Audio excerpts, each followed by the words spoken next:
Aloha, welcome back to the screening room, my in-like Flynn friends. We are here today to review The Beekeeper, starring Jason Statham.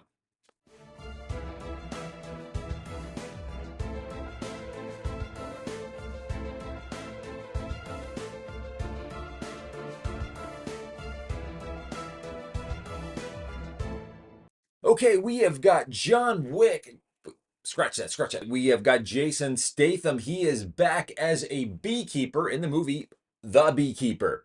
Now, what did I think of this movie? I'm going to jump right in and say it. I really enjoyed this movie. I had a fun time with this movie, but it's not going to win any major awards. And the more I reflect on it, the more and more issues I have with this movie. The basic premise is that Jason Statham kicks ass. Bottom line. All right, we don't need to know anything else. It's a revenge story. He's getting revenge for a friend who is very lightly set up, but in a very heartwarming way by Felicia Rashad. Early on, this movie wastes no time jumping right into who our antagonists are, who our protagonists are, and we get going within the first 10 minutes of the movie. I mean, John Wick had the bad guys set up with killing his dog, and like, oh my gosh, that was so inhumane. Holy crap, I see why he's going after these people. Well, in this movie, we don't have dead dogs, but what we do have are a bunch of scumbags who are ripping off old people for their entire wealth, for millions and millions of dollars. That's where Felicia Rashad comes in. Okay, unfortunately, early on in the movie, she is taken for a sucker as a senior citizen who has an abundance of wealth. She saved up her entire life savings, and unfortunately, it's gone in a matter of about 5 minutes. And in comes Jason Statham, who's been living with her on her property. He is a member of a super secret organization known as the Beekeepers.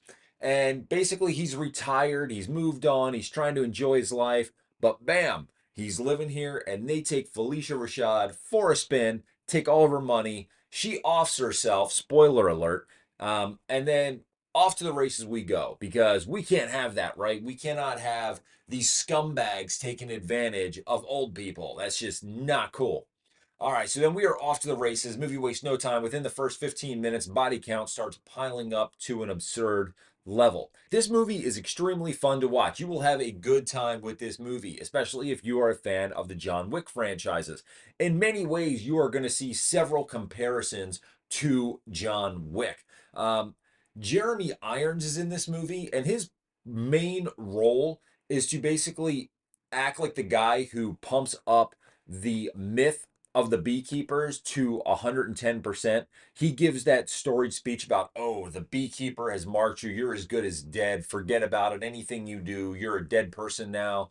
And start getting your life affairs in order because you're a goner. That's Jeremy Irons in this movie.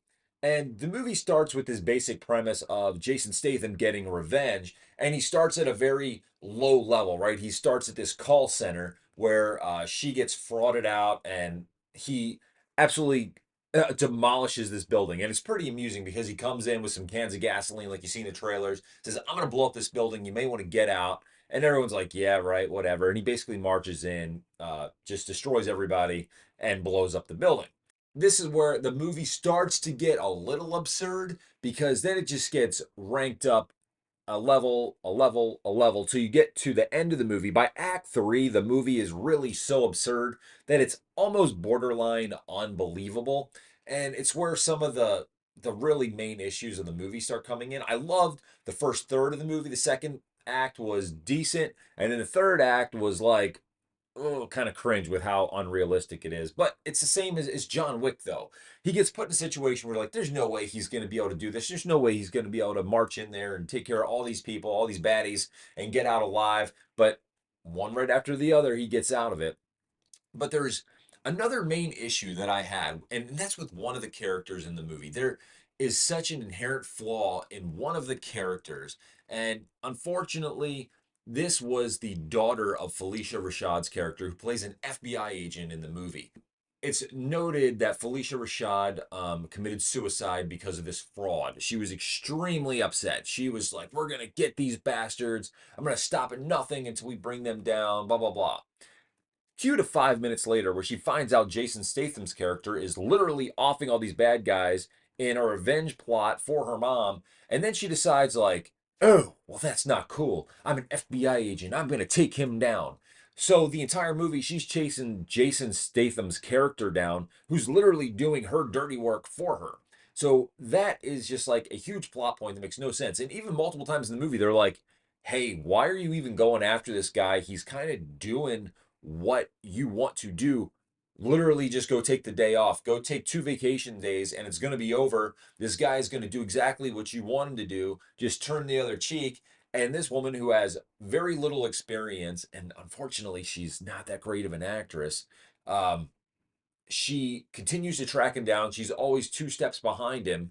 And then basically by the end of the movie, we see the redemption arc for her character with Jason Statham or whatever. But it doesn't pay off really. It's just unfortunate that it's like just drops the ball completely. That's probably the biggest issue I have with this movie. It's a great popcorn flick. David Ayers did a fantastic job setting up this super secret beekeeper organization, which I'm guessing they'll probably want to make a sequel to dive deeper into the organization. The only problem with this is that they really give no information on the beekeepers other than they're like a higher than the government super secret organization that can act outside the realms of the law to correct injustices that are happening within the justice system. So it's a cool premise, but it makes no sense in terms of at one point Jeremy Irons' character phones in a favor with a government agency. I think it was the CIA. He was the former director of the CIA. And somehow, even though it's a super secret organization, they know how to get in touch with the beekeepers, even though the beekeepers are supposed to operate on their own, and basically call in another beekeeper to kill Jason Statham's character. That fails miserably, and then they try to get some more help from the beekeepers, who we don't really even see except for maybe 3 shots in the movie.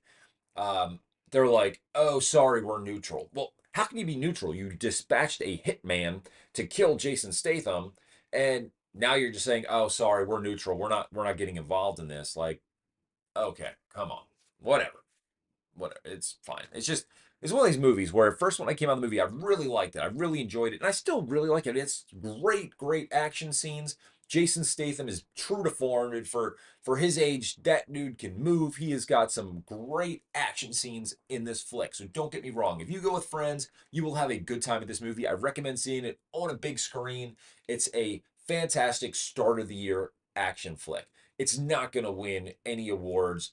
It's not going to win best cinematography. It's not going to win best acting. It's probably not going to win best screenplay. Don't count on this movie to win any awards. But it is a fun movie. We all had fun. Like when we came out of the movie, we're like, dang, that was a good movie. You will be forced to draw parallels with John Wick the entire time. You'll sit there and be like, yeah, they were kind of ripping off John Wick here. They were ripping off John Wick there.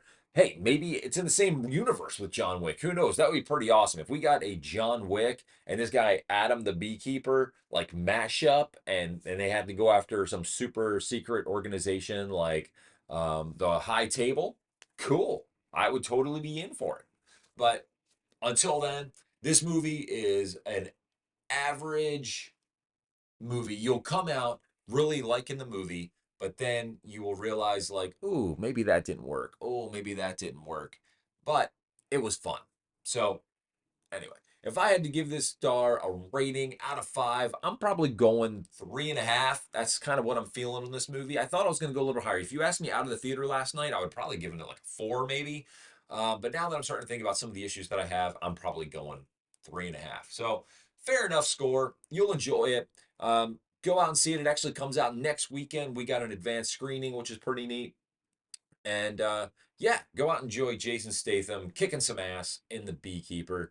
If you are just looking for a sweet little escape in the harsh times of winter, go out and enjoy it. Seriously.